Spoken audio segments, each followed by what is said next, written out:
Hi, everybody. Thank you for joining us today at Full Metal Pod. This is episode 27. I'm Jason. And I'm Jimmy. So, Jimmy, how was your weekend, or really your past week? Oh, man. My past week has been, I think, productive for my hobbies and unproductive for getting actual things done. Kind of a boring week, I guess. Yeah, not too much craziness going on. Work was pretty steady. Um, I just bought a GoPro, so I don't know what I'm gonna. I want to make some like kind of videos, so hopefully I can figure all that out. I'm very technologically, whatever. I'm not technologically inclined. Yeah, I had a GoPro years ago, and I have not had one since. It's kind of fun. I've seen people do like video podcast or vlogs with them and stuff, but it seems like most often it's used for like, hey, I'm going to go scuba diving, or I'm going to go paddle boarding, or I'm going to rock climb. Like that seems to be the major use case. Maybe this will encourage me to go out and scuba dive and rock climb and paddleboard. That's like the push I needed. Yeah, that's why I bought mine, was to for scuba diving and skiing. But then I was like, after my trip, I barely used it, and I have a cousin who goes rock climbing often. So I was like, well, here you go. You can have this. I'm sure you'll get more use out of it than I will. Like they go rock climbing on like real like mountains, not like indoor rock climbing. Both. They go rock climbing indoor, like almost. I mean, I don't know how COVID has affected them, but I know prior to the shutdown, they did it pretty much daily almost. And then they take trips every now and again to different national parks or whatever and do climbing there. That's really cool. Maybe maybe I'll take the GoPro out and I'll climb a mountain. That's what I'm gonna do. I'm gonna climb a mountain. I've never done indoor rock climbing I have, but I've never done like actual rock climbing outside and on a rock or whatever. I've seen people do it. Like, if you go to the green belt in Austin, there's some parts where you'll see a lot of people doing that, but I've never been the one to do it. I isn't there a Arnold Schwarzenegger movie where he's a rock climber, or is it Sylvester Stallone? It's Like Stallone Cliffhanger, I believe is what it's called. yes, when I think of rock climbing, I think of Cliffhanger. Yeah, or that which Mission Impossible had Tom Cruise rock climbing like at the beginning? I can't remember. I want to say it's the second one, but I'm probably wrong. I don't know. All Mission Impossibles like blur into one like long Mission Impossible to me because it's always Tom Cruise and other people. True. I can't remember where. I think it was on a podcast. It was probably the Cinema Sins podcast or something. They were talking about the problem with Mission Impossible over time. Like towards the beginning of its run, it was more about the team. Like, hey, this is the team that kind of handles all the impossible missions and everything like that. Then as time progressed, it really just became about Tom Cruise or Ethan Hunt, and then yeah, everybody else is just kind of a background character to him. Yeah, that is true. I feel like the first movie was like him avenging his team because I don't like. I guess spoilers for Mission Impossible One. Like his whole team dies in the beginning, and he's got to create a new team. Am I right, or am I thinking of something else? I honestly cannot remember, but that might be it. I know because I'm a big Mighty Ducks movie fan, which makes me a fan of Emilio Estevez, and he's in Mission Impossible One, and he's a part of Tom Cruise's original team, and he gets squished in an elevator, like he's on the top of the elevator, and it goes all the way up, and he gets squished, and I always think about that. Like every time I watch Mighty Ducks now, I always think about him getting squished, and like as a kid, that haunted me. Even though I'm riding inside the elevator, I'm like, can I get squished in here? Yeah, I remember. I remember those days being young, and when you like would see something on TV and you'd wonder if it would happen to you. Then when you get older, you just don't care anymore. Like you'd watch. I don't know if I was just like a super paranoid kid or whatever, but I would watch like these docudramas or these like your Dateline and whatnot, and you'll see people who like fall asleep, and then like there's a gas leak and they die and stuff. So I was always like, oh no, that's gonna happen to me, and like I freak out. I do have a funny story. My dad really loved the show America's Most Wanted. We would always watch it when I was growing up, and as a kid, one of the episodes fell on Christmas Eve, and on Christmas Eve, America's Most Wanted like did this like emergency thing, and they were like, just be on the lookout. There's like a man flying around. It's a house coming through chimneys. I don't know why America's Most Wanted did this, but they were talking about Santa Claus, of course. But it freaked me out as a child. I was like, someone's gonna come through a chimney and he's gonna rob us. And he's probably gonna murder us. So I just remember as a child, America's Most Wanted Santa Claus prank terrified me. Yeah, that and what show was it? Unsolved Mysteries. There was just something very unsettling about it.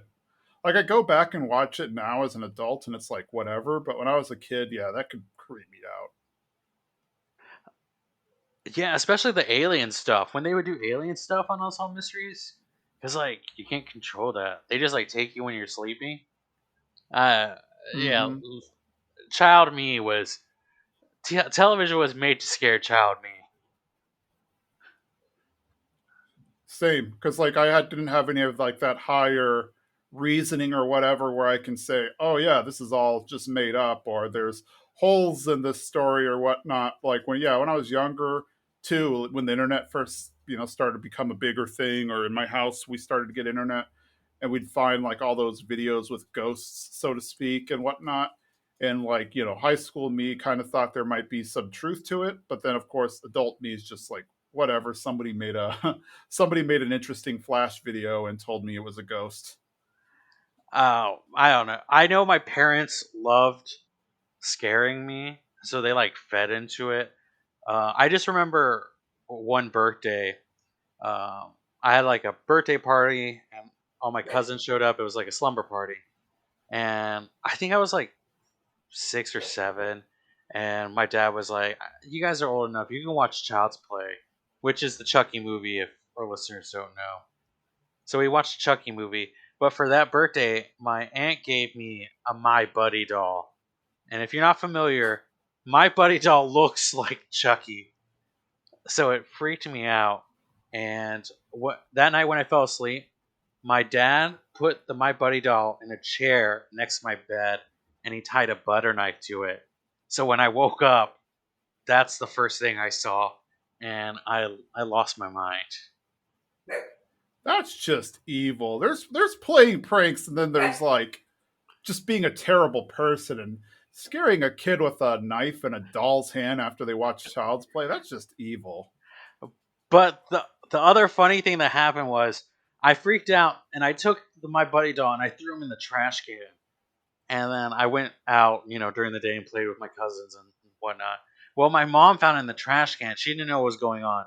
So she takes it out of the trash can and puts it back in my room. So after I come out from playing and I come back to my room, the doll's sitting in my room. Long story short, we had to give it back to my aunt because I couldn't be in the house with it anymore. Something similar to that happened to my friend. Um, in high school, middle school. I can't remember when.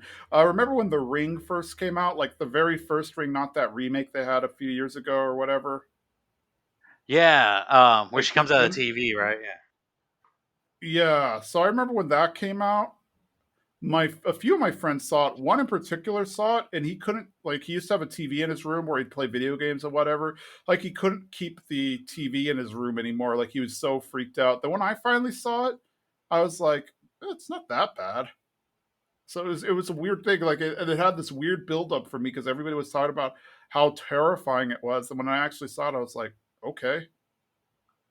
Is it weird that when I saw it, I was like thinking about who I would show the video to if I saw it? Like, who am I gonna pass it down to? Like, that's my thought. Is that weird? I mean, I think it's somewhat normal, like to think, hey, if this scenario ever happened in real life, what would you do? Like, I don't think it's, if you were thinking about it unprompted, that'd probably be a little weird. But like after seeing the movie, it's probably fine. Yeah, I mean, like, I don't want to go down. So I'm sure. I mean, you could show it to someone, and let them know, and they could show it to someone. I guess we could just keep passing it down until it gets to like the last person in the world. Or just do like they did in the Truth or Dare movie and like send it to everybody on the planet on YouTube or whatnot and force everybody to watch it. Yeah, what a weird like. If if any of our listeners haven't watched the Truth or Dare movie, don't watch it. It's not good.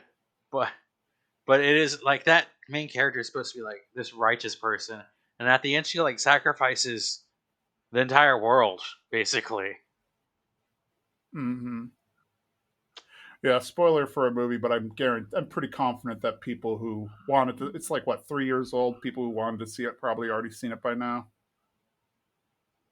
Yeah, yeah. I would say even if you haven't seen it, like pass on uh, Truth or Dare and just watch like a classic movie like Nightmare on Elm Street or Friday the 13th. You know, save yourself and like go for some 80s horror. Yep. Speaking about horror, we had quite a bit of it in this episode. You want to jump in? Yeah, I'm ready. So this is probably the closest to a horror episode we're going to get in Full Metal. Although technically, I guess a lot of things were horror ish, like the eye opening and pulling people in. But anyway, we're going to talk about episode 51, the Immortal Legion, and episode 52. Let me see, what's 52 called? Oh, Combined Strength. Let's start with episode 51.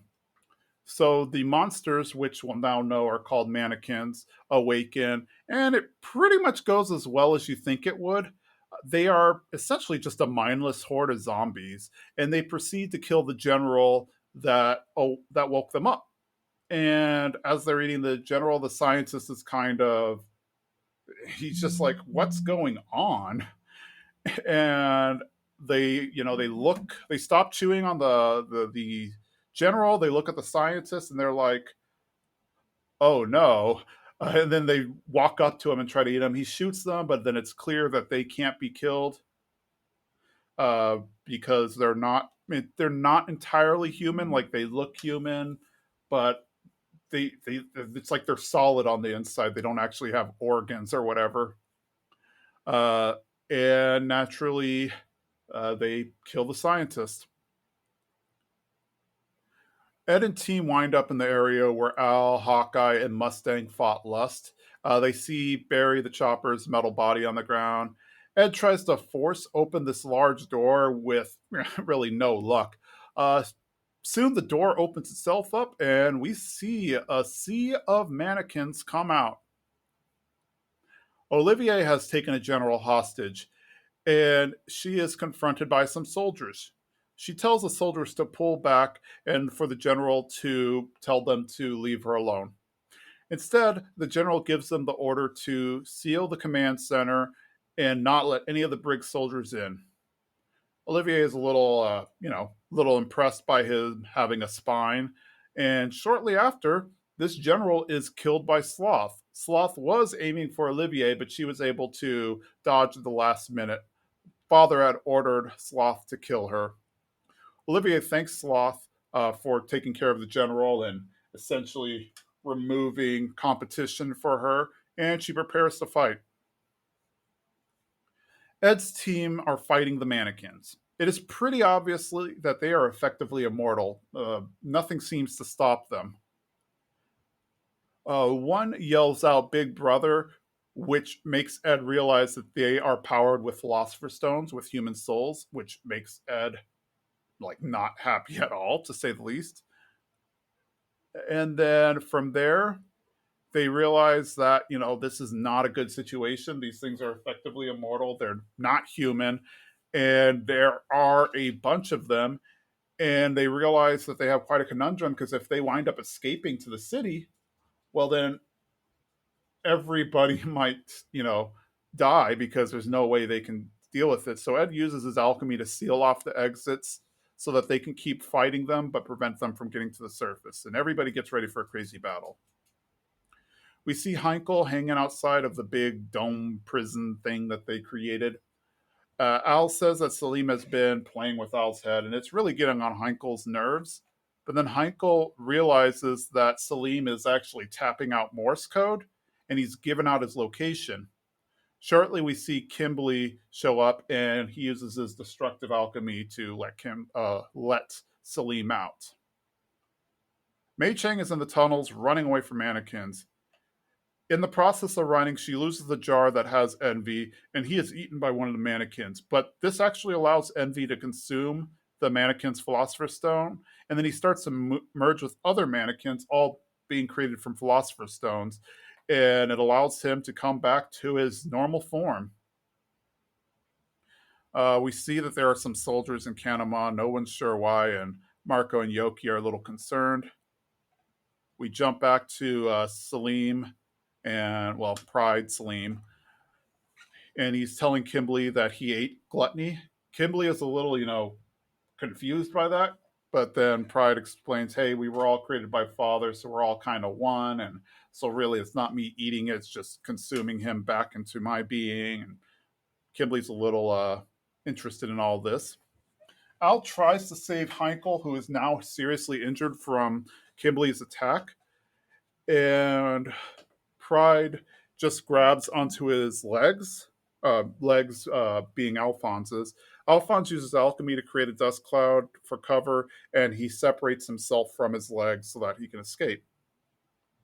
Jumping back to Central, Olivier is fighting Sloth one on one.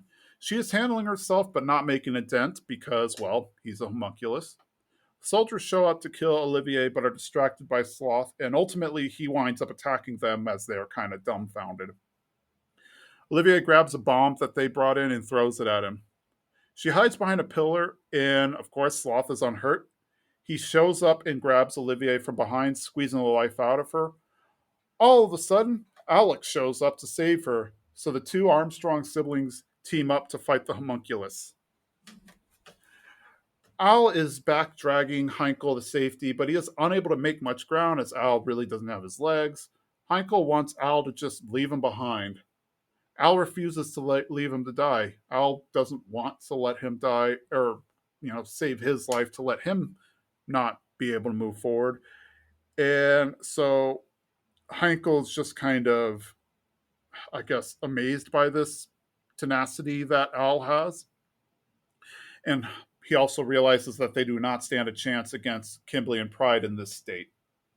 So Alphonse is dedicated to just keep going, not let anybody die. So Heinkel gives Al the Philosopher's Stone he found a while back in that mining town.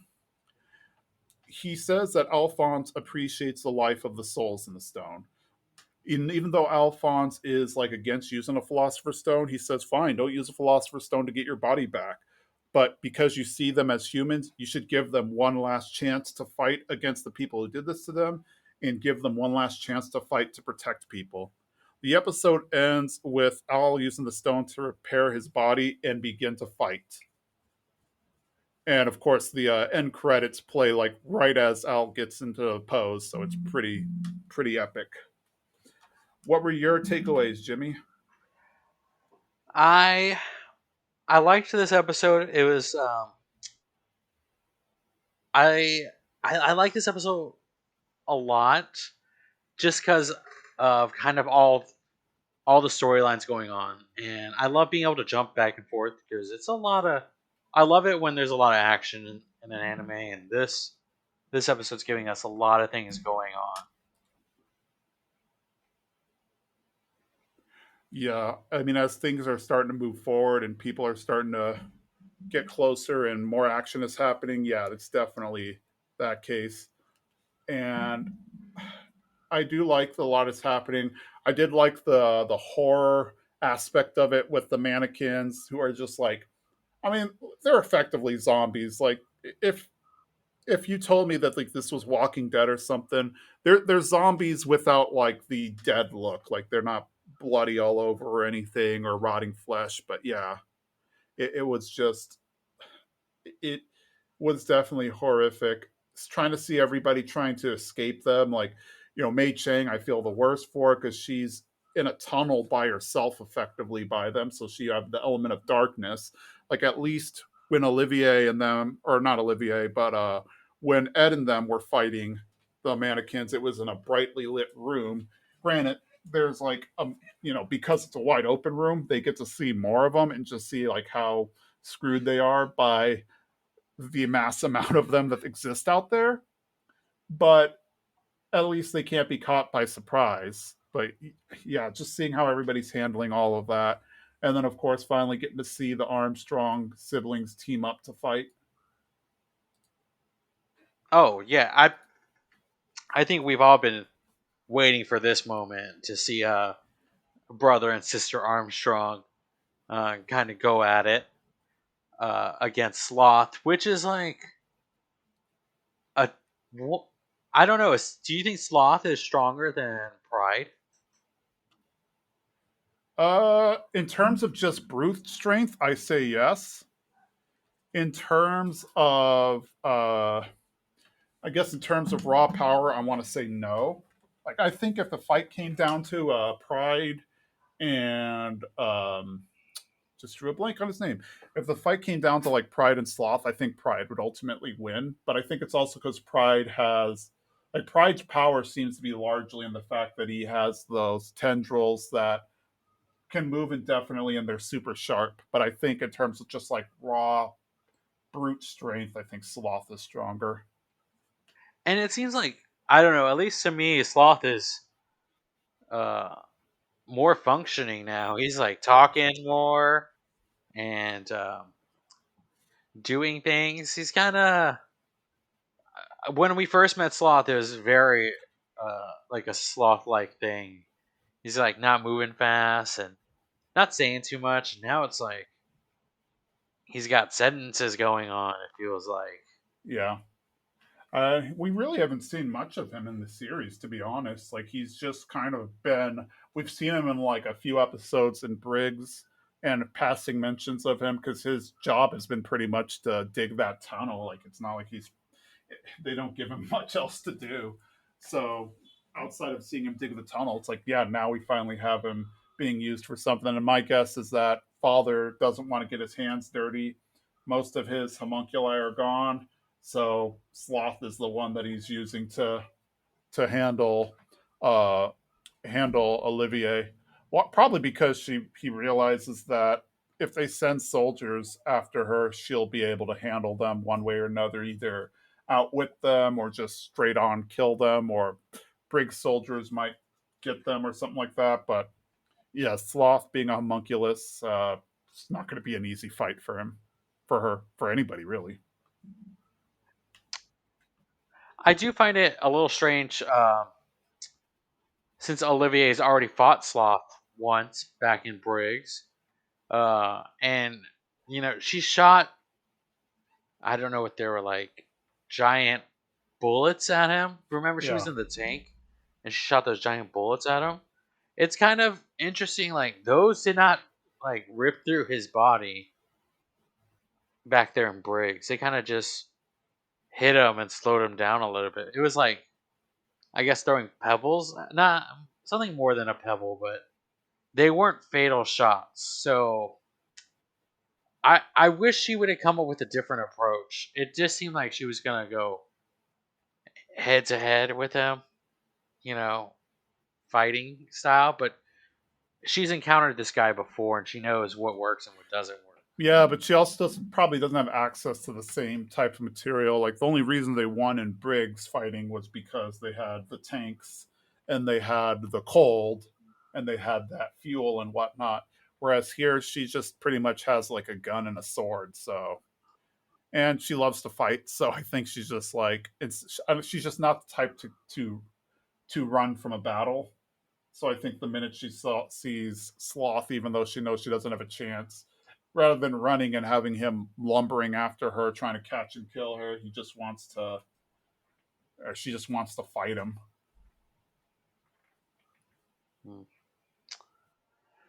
Yeah, I mean, options are very limited at this point. He just like smushed a guy in front of her, so she doesn't. There's not too much places to run. Yeah, like he will keep looking for her and whatnot. So either she has to deal with him or keep hiding. And knowing her personality, she's not going to hide. And I'm loving her personality, and I feel like we've like amped it up to an 11 now, because she was always intense, but now she's like super intense. She's got the other general as a hostage. She stabs his foot, and she's like provoking these other soldiers, being like, you either do it or you don't do it. Like, what side are you on? You can't just kind of be in this gray area. She's very black and white. I think she respects people who are in either side. Like, she respects, because when the general was like, lock the doors, don't let anyone in, she respected him for that. And I think she respects people who know exactly what they want, and it's this like gray area that she really, yeah, like she disdains this gray area. Yeah, I think Olivier does respect strength like that because, I think she just likes. I think she's about loyalty, is really what it boils down to. Loyalty to her country, loyalty to her team. So I think she finds a lot of those people disgusting because they waver on their loyalty. The generals are willing to sacrifice their own people. Um, of course, the soldiers seem to be very indecisive, like the central soldiers, and don't seem to be able to make a decision. And I think that really irritates her. So, yeah, I think she respects that the soldier was able, or the general was able to make like a decisive decision that may have resulted in him dying. I think that's what she respected. And speaking about generals kind of like sacrificing their own people, that general in the beginning, it's like, I don't know. I had a question like, Father. Do we know him? Does everyone know him as Father? I think So when the so. mannequins are like, they're calling out like Father or like Daddy or something like that, and he's like, "Yes, that's me. I'm your father." Does he not think like there's an actual person that we know that everyone calls Father, and it possibly could be like they're talking to this guy?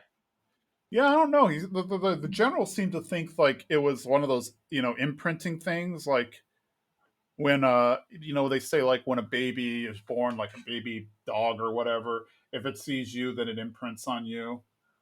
And yeah, I feel like that's kind of what they were going for.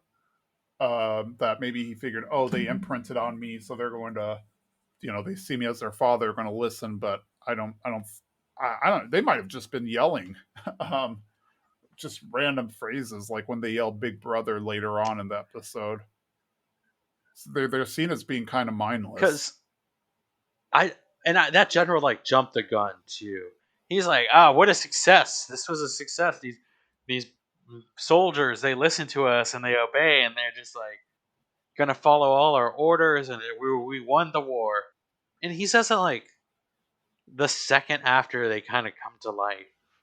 He's like, very jumping the gun, this guy, and he paid the price for it. Uh, yeah, he did, because I think all he was thinking was, "Hey, we're losing. We need more fighters." And yeah, just jump the gun. Even though, like in the previous episode, we just see the scientists warn and say, "Hey, you can't do that. It's not gonna. These haven't been tested." And he's just like, "Oh, whatever. Like, there's no better test than now." And yeah, he paid the I price. do feel bad for that scientist guy, but and this is like a message to everyone out there. Just run away. You don't have to watch to see what happens. If you feel uneasy, just run away. That scientist guy should have just ran away as soon as those things like fell out. Because if it was a success, they would have all walked out in single file line. He would have been like, "I guess you're right. It was a success."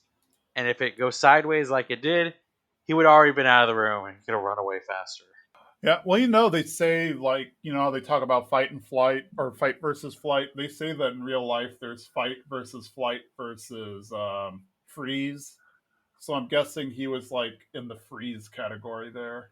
I would like to say I'm a flight person. In this situation, I would hope I'd be a flight person. But you know what? I might be a freeze person. A lot. I've never seen anyone eaten alive, so I don't know how I react. Yeah, I think it's reasonable to say a lot of people would probably freeze. Though some would. I don't know who would fight. I'm sure. I'm sure people would either be a freeze or run. Unless you're Olivier. True. She would probably go and try to take them hands on. Oh yeah, I was on the fence about her character, and then now I'm really enjoying her. She adds this other dimension that we didn't have with like our horde group. Yep. And Winry's getting upset at something. Yeah, I do like that. I like the Olivier's personality. That she's just so hardcore and whatnot. Like all she can think about is the fight and the duty and whatnot. True, and we get another character's kind of return as Envy comes back, Yeah, he does.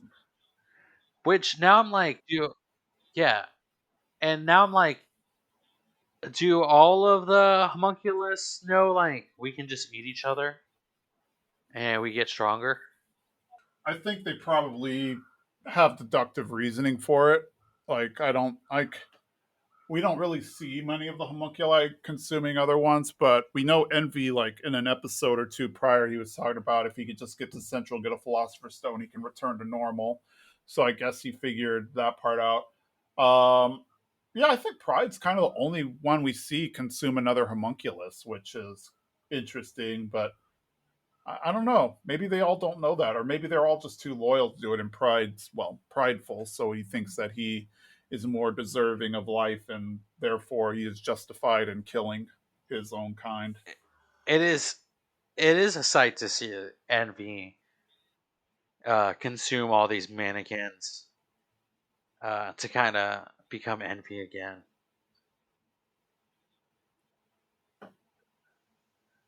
Yeah.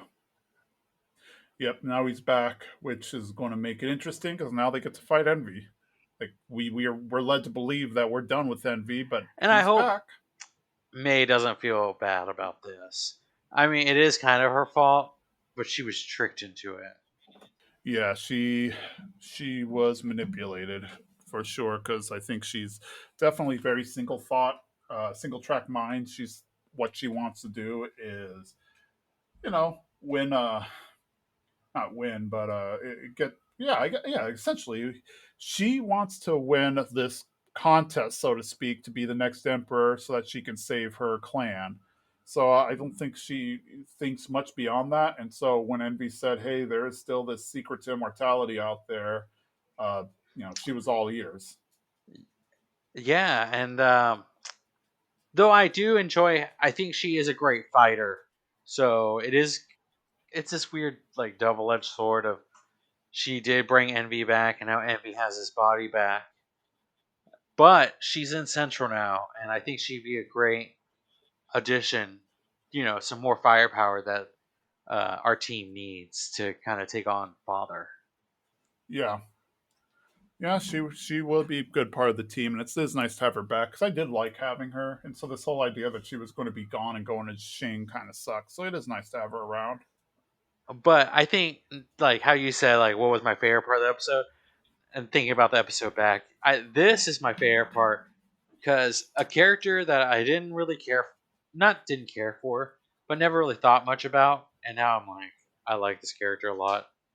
Is Heinkel, and I'm loving this character because he deduces the signal. I mean, a little too late, but he figures it out.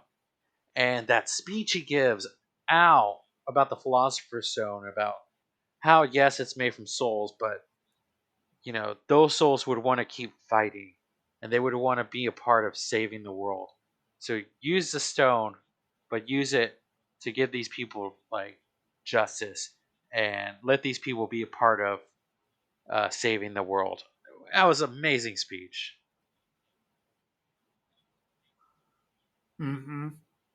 Yeah, I definitely like that with Heinkel and how he was able to help Al rationalize and using the stone. Because yeah, it's like, hey, these souls, these souls are stuck in the stone, but you still recognize that they're human. So instead of seeing them as like a source of energy or something that you can use to improve your alchemy, give them the chance to fight by using them and fighting alchemy. So I mean, that was definitely awesome. And and and we see Al, you know, um, get his legs back, and he's gonna start.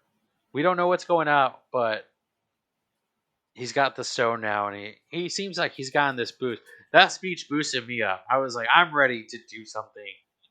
So I'm excited to see this next episode. Yes, me too. Why not we just jump right into it and see how handles himself? Let's see here. So the next episode is Combined Strength. Al continues to fight against Kimberly and Pride.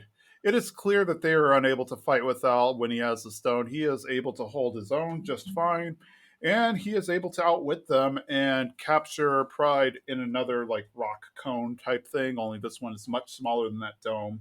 It's pretty much just for Pride. Kimberly begins to get a little philosophical with Al. Kimberly asks, why don't you just use the stone to get your body back? Just, run away. You can do it easily. You can leave the country, and you and your brother can get your bodies back. Al says he wants to save everyone. He doesn't necessarily believe that as a binary choice. Kimberly tries to bring up equivalent exchange. Okay, so you're giving up your life to save other people's lives, but he's saying, well, why can't I save everybody's life and get my body back? He thinks he can do both, but then Kimberly points out the possibility that there is a world where they don't save everybody and they don't get their body back.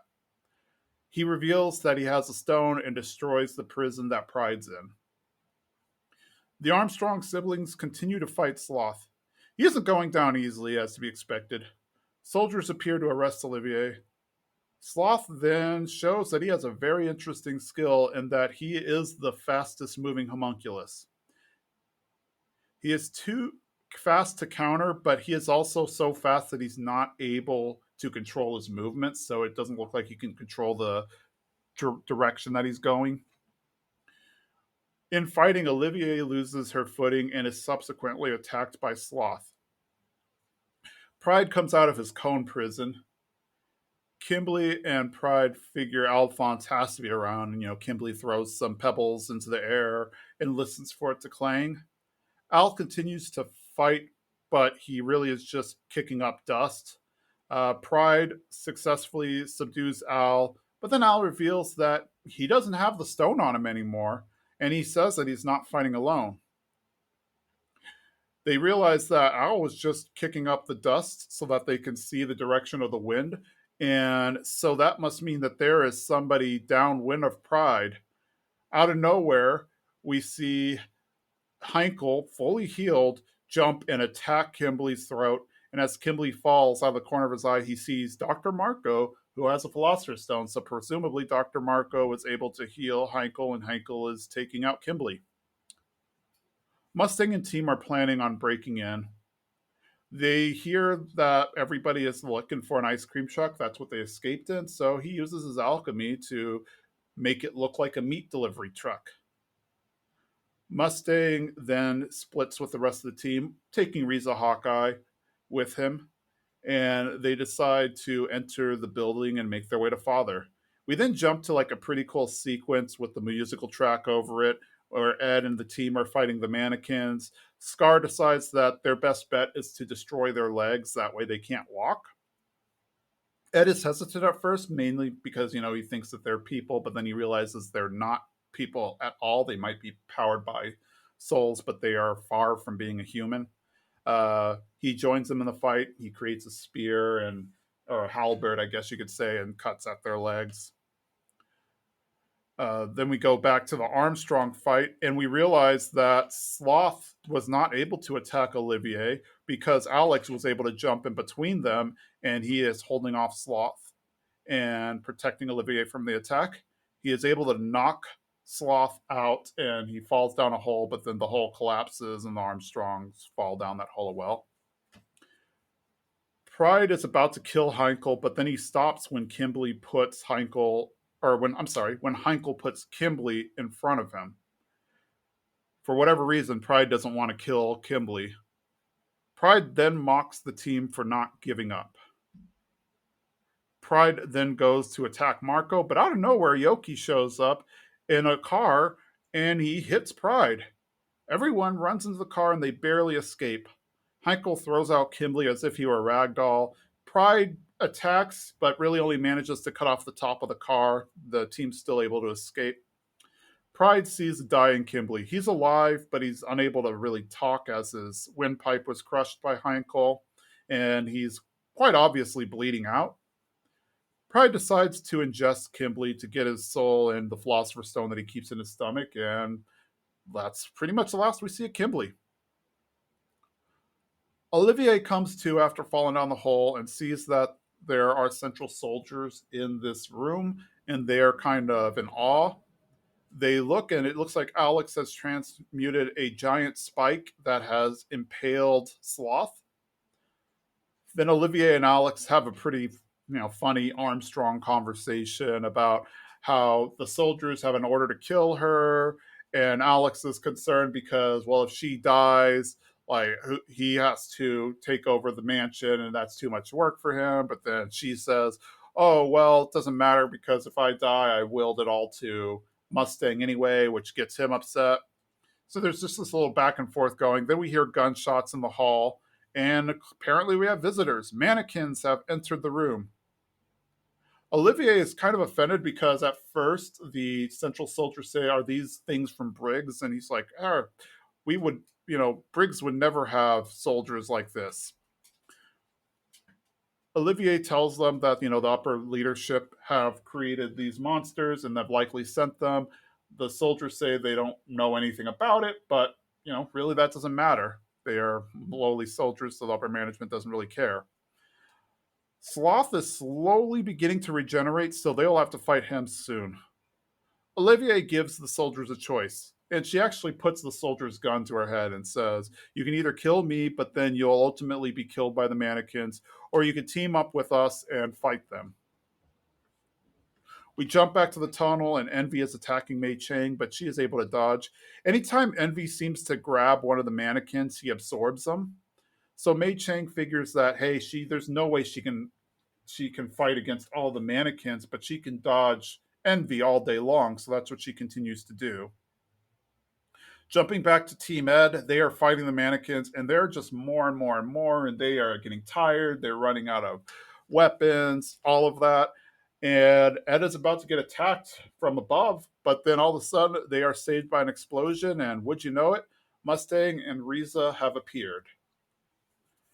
So a lot is happening as they're getting closer and they're fighting all these weird armies and everybody's doing their own battle. What were your I takeaways? think I screamed at my TV, and not screamed, like cheered at my TV the most this episode. There were just moments where I was like, yes, this character's coming back and he's kicking butt. And I'm like, this episode had a lot of moments where you thought our heroes were down, and then there's another character comes in, and you're like, this is awesome. This episode is awesome. Probably this has become one of my favorite episodes. It's definitely in the top 5.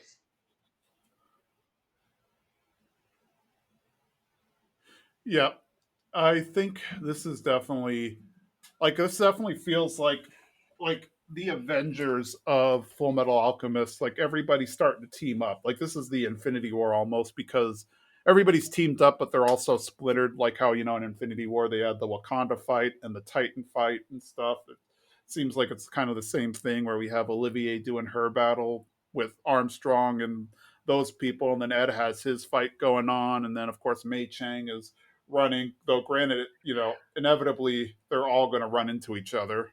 But yeah, it's just seeing all these disparate fights taking place, but they're all fighting the same enemy ultimately. Yes, and I loved at the beginning of this episode. It's Al fighting Pride, and Al's juiced out with the Philosopher's Stone. He's got it, and Pride grabs him, and Al's gonna throw out that flash bomb, and Pride cuts it in half.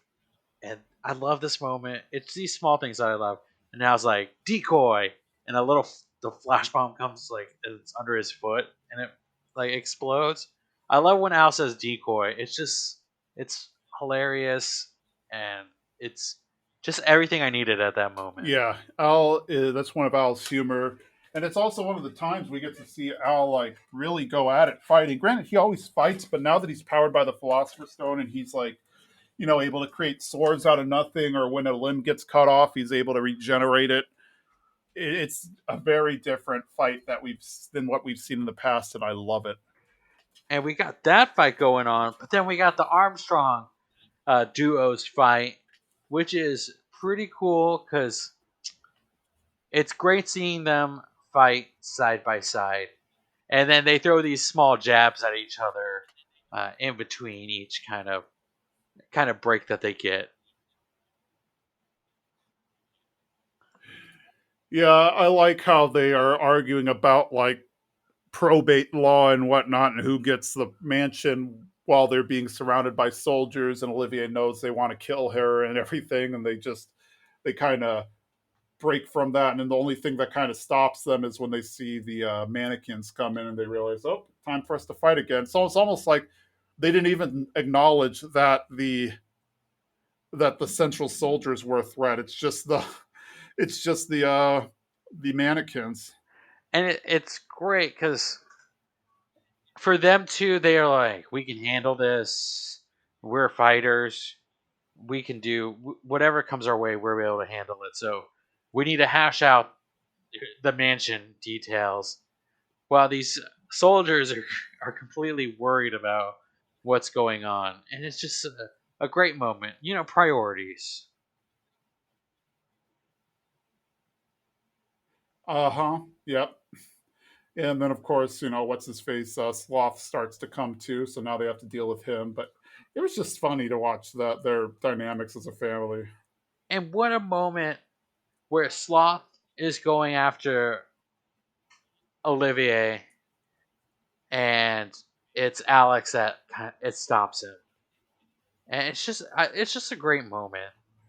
Yeah, I mean, I think we it definitely looks like they hate each other or whatnot, but I think it's just your regular run of the mill sibling rivalry, and deep down they really love each other and care about each other because yeah, he came to her rescue twice, like when he was squeezing, or when Sloth was squeezing her to death, and he shows up and punches her. But then, of course, when Sloth is running at her and she's unable to defend, he gets in between them and holds him off. Which I and it's just like this great moment. And then when Sloth comes up again, and Olivia's kind of, I guess she blacked out, and she's kind of coming to, and all the soldiers are kind of gasping, looking behind her, and she's like, "What happened? What's going on?" And she turns around, and you don't really know what's behind her just yet. And for me, I was like, "Oh man, did something happen to Alex? Like, did he sacrifice himself? Is this Olivier's driving moment that's gonna push her more into the fight?" But we find out that Alex just like shoved a giant pillar through Sloth's mouth. Yeah, and he's like beaten up bad, like he's just cut into and everything. It's there's a small part of you that feels bad for Sloth, and you remember like he's pure evil and everything, and you don't. But And still, I do, and I was thinking about this like since like last episode we were talking about how Olivier sees just like kind of black and white, and she doesn't like the gray area. It does feel like Alex understands the gray area. Um, you know, like how he didn't want to join like in the war in Ishval, how he didn't want to kind of participate in that, and how he sees different sides to people. I feel like Alex understands this gray area and that's what puts him at odds with Olivier at times. Yeah. Well, and also I think to that point, I think Olivier is more hardened, a kind of emotionless almost in a lot of ways, whereas Alex seems to definitely have a heart. You know, she calls out Alex for crying and abandoning his post during the Ishvalan Civil War. So I don't know if it's just an act and she wants to appear tougher than everybody else, or if that's genuinely who she is. But between the two, like for what you see in the show, he definitely seems to have be more in touch with his feelings. True, and I forgot what Alex says, but he's injured, and she says like, "Are you okay?" And did he say like some broken bones or something? He said, "What about you?" And she's like, "Just some fractures." Yeah, she had a fractured ribs or something. Then his shoulder was what was it like? His shoulder was displaced or something like Oh that. yeah, yeah. So He was like, "I got a displaced shoulder," and she's like, "Ah, I just got some fractures." I like how they're going back. Like, it's kind of like that back and forth. Like, he's like, "I'm injured." She's like, "Well, I'm injured too, but we're still gonna fight." yeah, yeah, they're soldiers, and so they're going to fight. And also, I think they both know what the risk is in not fighting. Like this isn't really a fight that they can walk away from because if they don't win the day, then the whole country is going to fall. And on that note, we go to the ice cream truck where they're like, "Hey, we're be on the lookout for our ice cream truck. It's not full of ice cream, everyone. It's full of guns and weapons." So all the soldiers inside Central are looking for an Mm-hmm. ice cream truck. And what does Mustang convert the truck into? It's a meat truck with A meat a meat truck. truck with a Yep. cartoon character on the side of it. Basically, like so close to the ice cream truck. And I love they're driving past these two soldiers, and they're like, "We're looking for an ice cream truck, right?" And the other one's like, "Yep, ice cream truck." And then the meat truck just like drives right past them.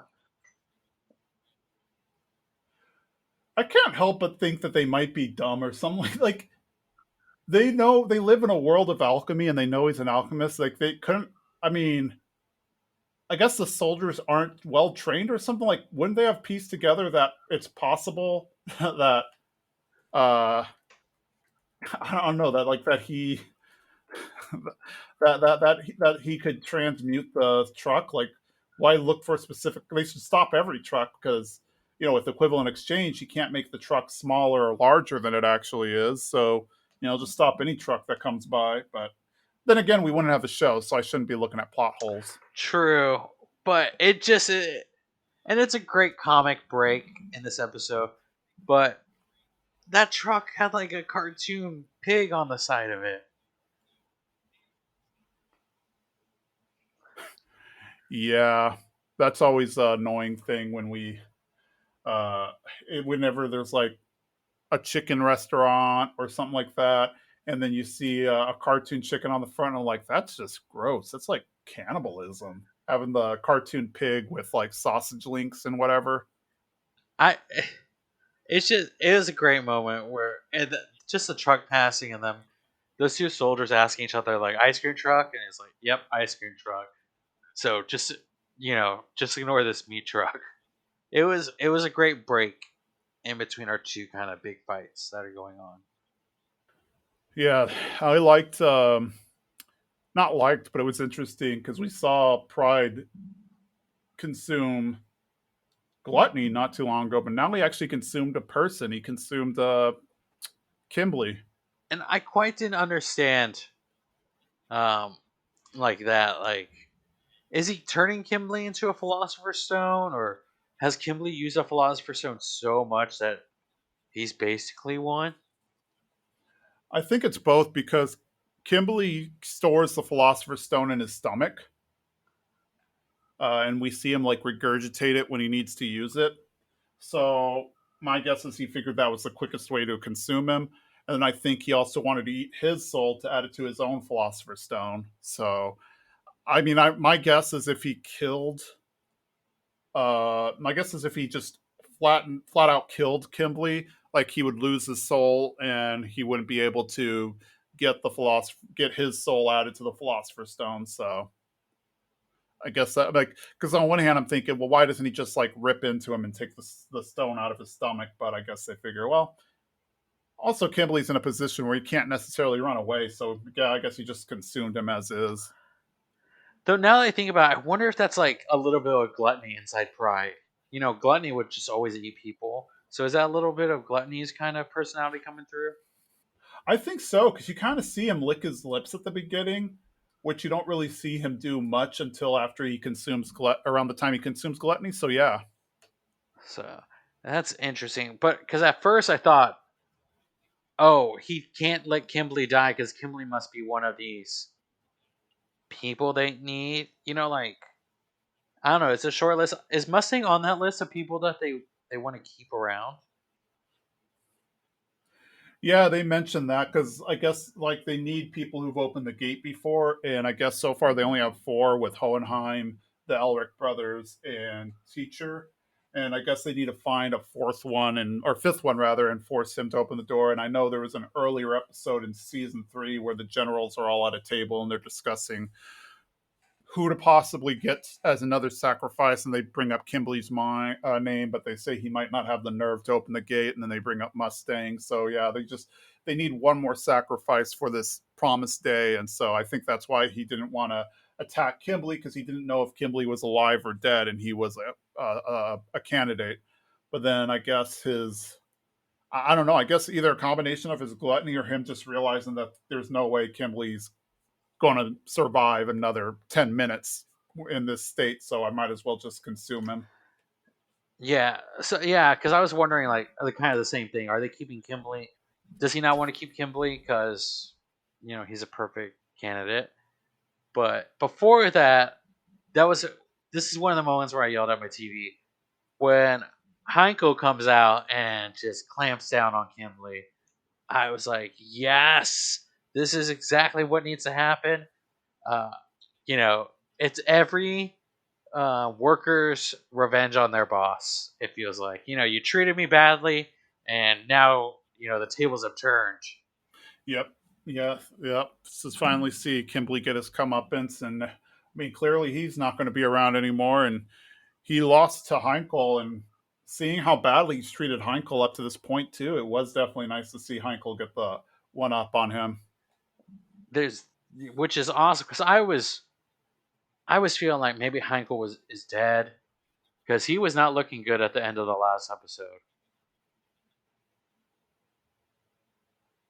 Yeah, he was not, because he was already pretty beaten up from when he fought Pride the night before, because we already saw him in like bandages and everything. But then Kimberly shows up and causes that explosion, which only injures him more.